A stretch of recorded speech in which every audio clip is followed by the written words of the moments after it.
The scream was cut off by a sound far more terrifying, the bone, shaking final teatude of the ancient iron-banded door slamming shut, followed by the screech of a heavy bolt being driven home. It was a sound that didn't just echo through the stone corridors of Blackwood Castle. It seemed to vibrate in the very marrow of the 15 students trapped inside. For them, it was the sound of hope dying. But for one of them, a girl named Maya, who stood quietly in the shadows, it was a different sound entirely. It was the satisfying, long-awaited click of a trap she had spent 6 months building, piece by meticulous piece, and she wasn't the bait cowering within it. She was the architect, the spring, the sharpened steel jaws. Before we step into the chilling darkness of Blackwood Castle, if you are drawn to stories where nothing is as it seems, where the quietest soul holds the most devastating power, then you need to subscribe and join us. What unfolds in this story will challenge everything you think you know about victims and villains. Leo Vance stood before the massive fireplace in the Great Hall, the flames casting long, dancing shadows that twisted his handsome features into something monstrous. He held the castle's master key, a grotesque, rusted thing the size of his hand, turning it over and over as he surveyed his kingdom. He was the Prince of Crestview Academy, a title bestowed not by birthright, but by his father's bottomless bank account and his own ruthless charisma. This weekend, a supposed team-building retreat in a local haunted castle had been his idea. Now, he was revealing its true purpose. Comfortable. His voice, usually a smooth instrument of charm, was now a lash. He paced before them, his eyes gleaming with a cruel delight. Look at you. The future leaders of America, student body presidents, coding prodigies, violin virtuosos. And now, you're just my guests, and as your host, I've decided the original itinerary was lacking in excitement. He stopped, pocketing the key with a final, theatrical gesture. Your phones are useless. The landlines were cut a decade ago. The windows are barred, the doors are locked. From this moment on, you exist at my pleasure. You eat, you drink, you sleep in a bed instead of on stone, based entirely on how well you amuse me. A wave of pure, undiluted fear swept through the hall. This was no longer a prank. This was a kidnapping.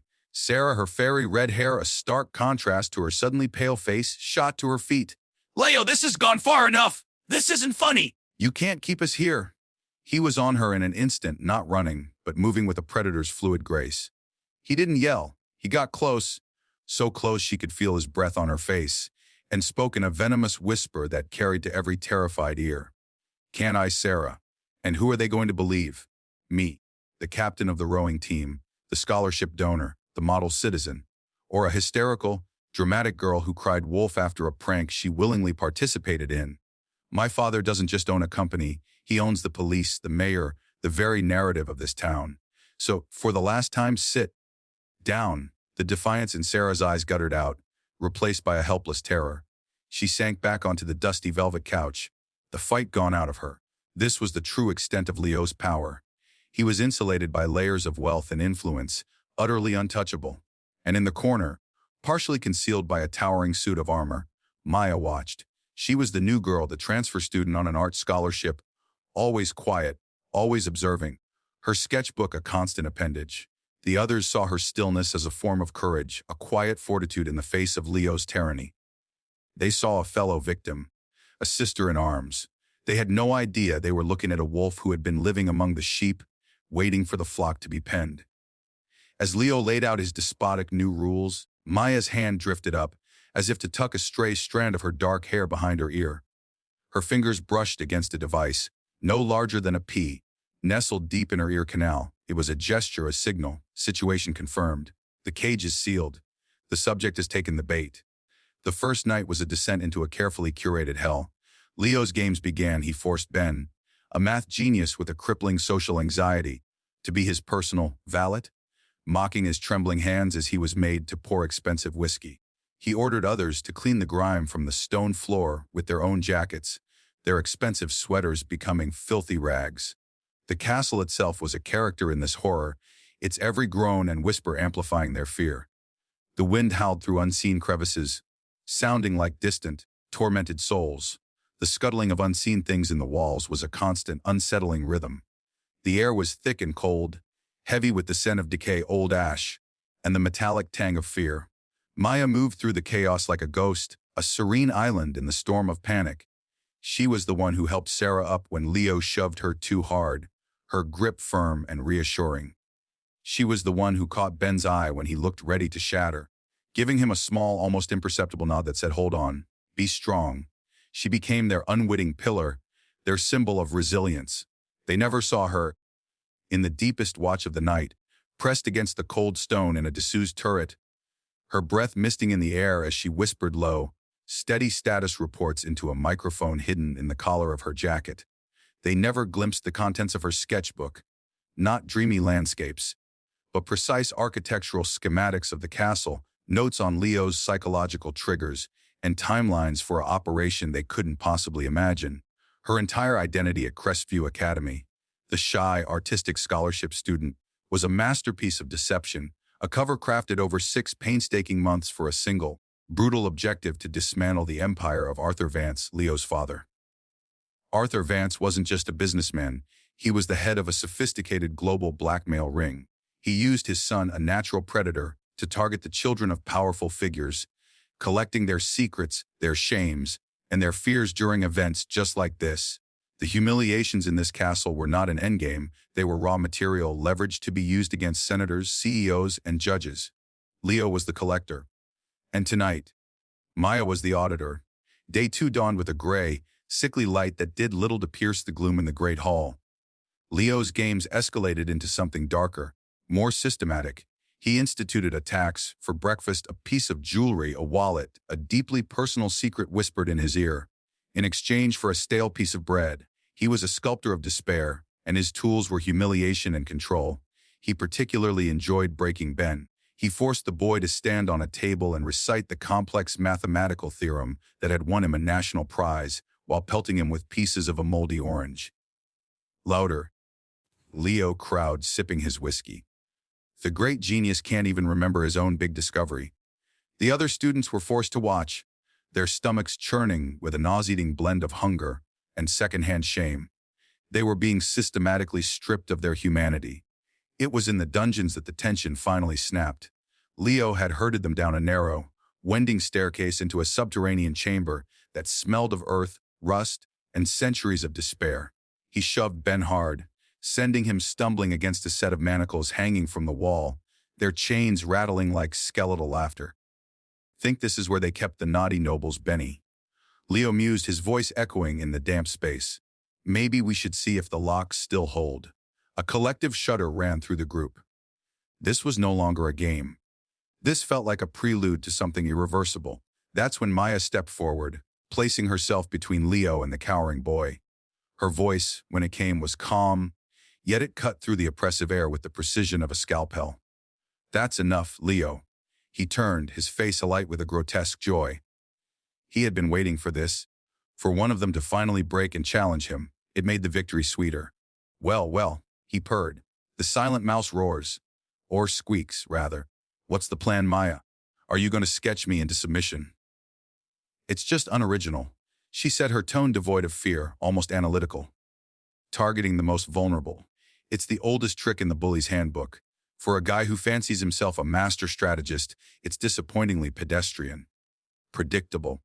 Even." The smile vanished from Leo's face. His arrogance was the foundation of his entire being, and she had just taken a sledgehammer to it. He closed the distance between them in 3 swift strides, his body looming over hers. "You think you're brave?" he hissed, the mask of amusement gone, replaced by raw, ugly fury. "You're not brave, you're an idiot. All of you, you're just set dressing. Props in the story of my life. Is that what this is?" Maya's eyes, a calm, deep brown, locked with his, and they did not waver. "Your story. Or is it just a pathetic cry for help? You need our fear to feel strong. You need to see us break to feel whole. That isn't power, Leo. That's the most profound weakness I have ever seen." The public evisceration was more than he could bear. The insult so clinically delivered shattered his composure. With a guttural roar of pure rage, he grabbed her upper arm, his fingers digging into her flesh like iron claws. "You want to see weakness? I'll show you weakness!" He dragged her, not roughly, but with a terrifying controlled force, towards a nearby cell, its iron bars thick with corrosion. He shoved her inside, and the door slammed shut with a crash that seemed to shake the very foundations of the castle. He pulled the small, iron key from his pocket and held it up, a triumphant glint in his eye, before adding it to the ring that held the master key. Let's see how clever you are after a few hours in the dark with the spiders and the rats. As he marched the shell, shocked students back upstairs, leaving Maya in the consuming blackness, Sarah finally broke, sobbing into her hands. They had just witnessed the strongest of them fall. The one person who had shown a flicker of defiance had been crushed. All hope was gone. But in the absolute, suffocating darkness of the cell, a miracle occurred. A tiny, brilliant green LED light flickered on, no bigger than a pinprick, casting a faint otherworldly glow on Maya's face. There was no fear there, only a focused, serene determination. She wasn't a prisoner. She was a spider in the center of her web. Subject's aggression has peaked, consistent with profile delta, she whispered, her voice barely a breath. The isolation play has been successfully executed. I am in position. Initiate phase 2 point. A voice crisp and clear responded in her earpiece. Confirmed, Agent Rhodes. The package is delivered. We have eyes on you. Stand by for extraction signal. While the other students above wept and despaired, Maya simply reached into a small, almost invisible seam in the leg of her jeans. From it, she pulled a thin, flexible piece of metal and a tension wrench. The package her team had sent. In less than 30 seconds, the ancient lock on the dungeon cell yielded with a soft, satisfying click. She slipped out as silently as a shadow, melting back into the castle's labyrinthine passages, a ghost once more. Hours later, as a storm began to rage outside, battering the castle windows, Leo held court in the Great Hall. He was drunk not just on whiskey, but on absolute power. His speech was slurred, his gestures expansive. You see, this is the truth they don't teach you in school. It's not about merit. It's not about fairness. It's about power. My father taught me that. You find what people love, what they fear, what they're ashamed of, and you own it. I own your college recommendations. I own your family's reputation. By the time we walk out of here, your parents will be my father's puppets, and you'll be the strings. The students listened, their spirits so broken they could only stare at the floor, the horrific truth of their situation sinking in. They were commodities. Their suffering had a price tag. And then, from the archway of the main corridor, a figure emerged. Maya. She stood there, rain from a storm she must have passed through glistening in her hair, her clothes damp. She looked not like a terrified escapee, but like an avenger stepped out of the tempest. Your father is going to be furious, Leo, she said, her voice different now. Stripped of all softness, it was flat, cold, and carried the chilling authority of a judge pronouncing a sentence. You've compromised a multi-million-dollar asset. You let your petty sadism override the mission. Leo spun around, his chair screeching against the stone floor. The whiskey glass fell from his hand, shattering. His face was a cartoonish mask of disbelief. You're supposed to be how? Secrets, Leo, she said, walking towards him with a slow, deliberate pace that made him take an involuntary step back. For the first time, the predator saw a bigger predator. You trade in them. I deal in harder currency. The truth. She stopped a few feet from him, her gaze sweeping over the other students, who were now staring, utterly mesmerized. You think you're a king? You're a clerk, an entry-level thug. Your father uses you because you're expendable. You get your hands dirty so his can stay clean. He uses you, Leo, just like you use them. Shatter your modita, he screamed, his voice cracking with a frisson of panic she had never heard before. I know everything, she stated, her voice cutting through his rage like a knife. I know about the server in Switzerland. I know about the encrypted files on every person in this room. I know that the flash drive you keep in your inside pocket, the one you think is so safe, contains the names of every judge, every politician, every CEO your father has blackmailed for the last decade. It's not a trophy, Leo. It's a ledger of your family's crimes. Leo's hand flew to his breast pocket, clutching at the small, hard outline of the drive. The blood drained from his face. The sheer, impossible specificity of her knowledge was more terrifying than any physical threat. It was as if she had reached into his mind and pulled out his deepest, most guarded secrets. Tell them, Leo, she commanded, her voice rising for the first time, ringing with authority. Tell Sarah why her father, the senator, really voted for the Vance Industries bill last month.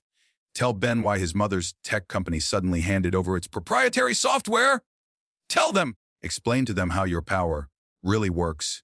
She was eviscerating him, publicly and completely. The students' confusion was rapidly morphing into a dawning, horrified understanding. Their captivity, their fear, their humiliation. It was all just business, a cold, calculated corporate strategy. Something in Leo finally broke. The facade of the cool, calculating manipulator shattered, revealing the spoiled, cornered child beneath. With a raw, incoherent cry of pure hatred, he lunged at her, a wild, swinging tackle meant to bear her to the ground and silence her forever. Maya didn't retreat. She didn't even brace, she simply moved. As he charged, she pivoted on the ball of her foot, her body flowing like water around his clumsy attack. Her left arm hooked his extended right arm. Her right hand slammed into his shoulder, and she used his own reckless momentum to send him hurtling through the air. He landed on the stone floor with a sickening, breath-stealing crunch, flat on his back, staring up at the vaulted ceiling, dazed and gasping like a fish out of water. The entire sequence took less than 3 seconds. It wasn't a fight, it was a dissection. She stood over him, not even breathing heavily. She placed a foot on his wrist, pinning it, and leaned down. With her free hand, she reached inside his jacket and retrieved the silver flash drive. She held it up for a moment, a glint of silver in the firelight, before pocketing it. Then, she looked at the faces of her classmates. Their mouths agape, their eyes wide with a mixture of shock, awe, and confusion. "My name is not Maya," she announced, her voice once again calm and clear, filling the silent hall. "I am Agent Eva Rhodes with the Sentinel Group. This castle was never your prison. It was a stage. And he," she gestured down at the wheezing form of Leo Vance, "was never the director. He was just the lead actor in his own downfall." As if her words were a summons, the main doors of the castle exploded inwards. Not with a battering ram, but with a concussive charge that blew the lock apart in a shower of splinters. Black-clad tactical operatives swarmed into the room, their red laser sights painting dots on the walls, their voices sharp and commanding. "Sirnel! Avarna Ultrami!" Han Siba Sherbabi Khan Situichim. The students dropped, their world dissolving into a whirlwind of shouted commands and overwhelming force. They watched as 2 agents hauled a stunned, handcuffed Leo Vance to his feet. His eyes, wide and uncomprehending, found Maya's as he was dragged towards the door, past the roaring fire and the shattered remains of his ego. "Who are you?" he gasped, his voice a broken whisper. She offered him no answer, no soliloquy, not even a glance of contempt. She simply watched him go, the ghost of Maya, finally and completely vanishing from her eyes, leaving only the cold, sharp reality of Agent Rhodes. A man in a sleek, dark suit, untouched by the rain and chaos, approached her. He nodded, a glimmer of respect in his eyes. "The audio and video are crystal clear, Rhodes. We have everything. The simultaneous raid on Arthur Vance's estate was a success. The network is compromised. It's over."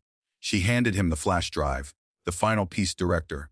A one by one, the students were helped up by calm-faced paramedics, wrapped in thick, silver emergency blankets, and led out through the shattered doorway into the cleansing, storm-washed night.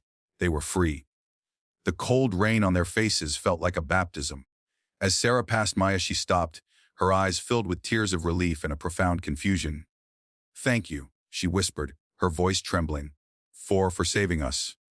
Agent Rhodes gave a small professional nod. It wasn't unfriendly, but it was distant, final. The bond of shared victimhood had been an illusion, a necessary tool, the friend they thought they had never existed. Sarah understood this, and with a last searching look, she turned and walked away into the freedom she had thought was lost forever. Agent Eva Rhodes stood alone in the great hall for a long moment. The tactical teams were securing the scene, their radios chattering. The fire still crackled, but the room felt hollow, the malevolent energy that had filled it now dissipated. The mission was an unqualified success. A major criminal enterprise was in ruins. A bully had been delivered to justice, and his enabler with him. But as she looked around at the overturned furniture, the shattered whiskey glass, the lingering scent of fear and expensive cologne, she felt a profound and unexpected emptiness. She had saved them by lying to them. She had used their genuine terror as a component in her machine. She was the hero of this story, but to achieve it, she had become the most dangerous, the most duplicitous thing in the castle. The trap had been perfect, its mechanics flawless. But as she listened to the echo of her own footsteps on the cold stone, she couldn't help but wonder what parts of her own humanity had been sacrificed. locked away forever in the cold, calculating heart of Blackwood Castle. This was a story about the masks we wear, the high cost of justice, and the quiet, devastating power of the person nobody sees coming. Now, I'm curious to know where you're joining this story from. These tales connect us, no matter the miles between us. So, from which part of the country are you watching this video? Let me know in the comments below.